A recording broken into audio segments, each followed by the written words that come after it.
అరే మిత్రమా, ఇలాంటి ఆర్థిక మోసాలు మీరు ఎప్పటికప్పుడు తెలుసుకోవాలనుకుంటే మన ఈ ఛానల్ని సబ్స్క్రైబ్ చేసుకుని బెల్ ఐకాన్ని గట్టిగా కొట్టే. డిజిటల్ అరెస్ట్ మోసాలు పెచ్చుమీరిపోతున్నాయి. 9 నెలల్లో 933 మంది బాధితులు, 60 కోట్ల రూపాయలు లూటీ.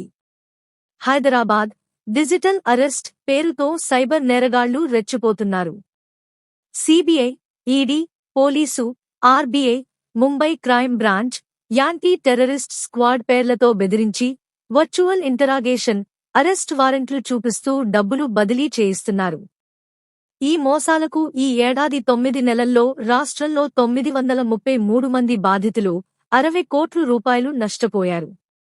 గతేడాది గ్రేటర్ హైదరాబాద్ సహా రాష్ట్రవ్యాప్తంగా 3037 డిజిటల్ అరెస్ట్ కేసులు నమోదై 177 కోట్ల రూపాయలు దోచుకున్నారు. ప్రధానంగా రిటైర్డ్ ఉద్యోగులు, మహిళలను టార్గెట్ చేస్తున్నారు. ఢిల్లీ, ముంబై, నోయిడా, గుర్గావ్, యూపీ, వెస్ట్ బెంగాల్ కేంద్రంగా నేరాలు జరుగుతున్నాయి. ఈ ముఠాలు సౌత్ ఇండియా, తెలంగాణ, ఆంధ్ర, కర్ణాటక, తమిళనాడు లోకి విస్తరించాయి. హిందీ మాట్లాడే వారు తక్కువగా ఉండటం, ఎదురు ప్రశ్నించకపోవడం వల్ల సౌత్లో మరింత రెచ్చిపోతున్నారు. ఫేక్ అరెస్ట్ వారెంట్లు, ఆర్బీఐ, ఈడీ నోటీసులు వాట్సాప్లో పంపుతూ భయపెడుతున్నారు. బాధితులు తీవ్ర మానసిక క్షోభకు గురవుతూ కొందరు ఆత్మహత్యలు చేసుకుంటున్నారు. తాజా ఘటన: హైదరాబాద్లో నివాసముంటున్న ఓ ఏపీ ఎమ్మెల్యేకు ఈ నెల 10న ముంబై సైబర్ క్రైమ్ బ్రాంచ్ నుంచి కాల్ వచ్చింది.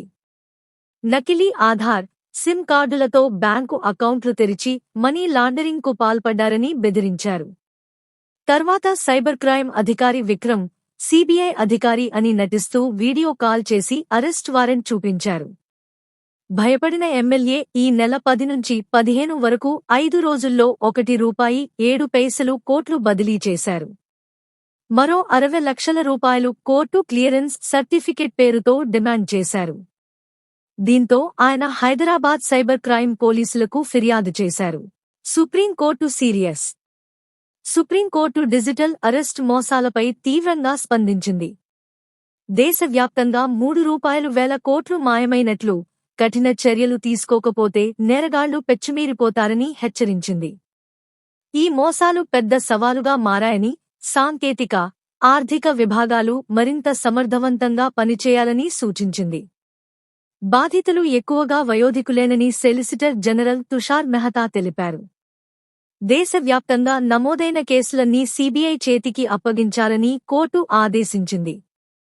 సీబీఐ ఇప్పటికే దర్యాప్తు చేస్తోందని, కేంద్ర హోంశాఖ సైబర్ క్రైమ్ డివిజన్ సాంకేతిక సాయం అందిస్తోందని మెహతా వివరించారు. జాగ్రత్తలు, సూచనలు: డిజిటల్ అరెస్ట్ అనేది మోసమే.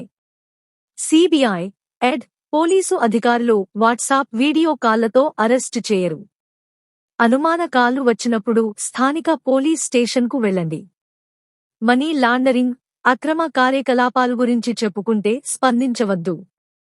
ఓటీపీ, ఆధార్, బ్యాంకు వివరాలు ఎవరితోనూ షేర్ చేయవద్దు. డబ్బు బదిలీ చేయమని, వర్చువల్ కోర్టు బెయిల్ గురించి చెప్పితే వెంటనే 1930కు కాల్ చేయండి లేదా సైబర్ క్రైమ్ గోవ్లో ఫిర్యాదు చేయండి. రెగ్యులర్గా బ్యాంక్ స్టేట్మెంట్లు చెక్ చేసుకోండి. అనుమాన ట్రాన్సాక్షన్లు ఉంటే బ్యాంకుకు రిపోర్ట్ చేయండి. 2 ఫ్యాక్టర్ అథెంటికేషన్ ఆన్ చేసుకోండి.